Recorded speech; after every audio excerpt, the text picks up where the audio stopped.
আসসালামু আলাইকুম। আমার সবাই ভালো আছেন। এটি হচ্ছে আমার গণিতের দ্বিতীয় ভিডিও।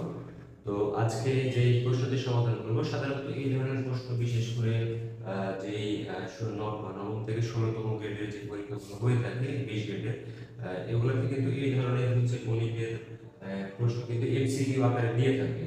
তো আজকে এই ভিডিওর মাধ্যমে আমরা দেখব যে যদি এই ধরনের অঙ্ক দিয়ে থাকে তাহলে কিভাবে সমাধান করতে হবে এই বিষয়টা।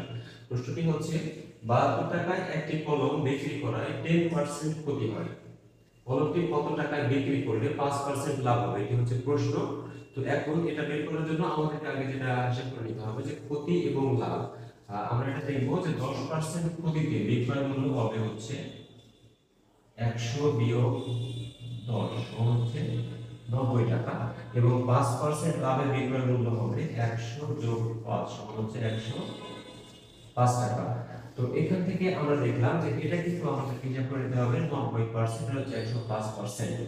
তো এটাকে আমরা যখন শর্টকাটে যখন করব পরীক্ষায়, তখন কিভাবে এটা করব?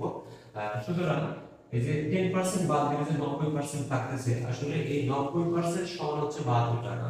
ঠিক আছে, এই যে 90% আমরা দেখতে পাচ্ছি, এই 90% সমান হচ্ছে 72 টাকা। সুতরাং আমাদেরকে বের করতে হবে হচ্ছে 105% এটা। তো আমি এখন এখানে লিখব যে 90% সমান হচ্ছে 72 টাকা। অতএব এখানে 1% সমান হচ্ছে 72/90। অতএব 105% যেটা আছে 72 গুণ 105 ভাগ হচ্ছে 90।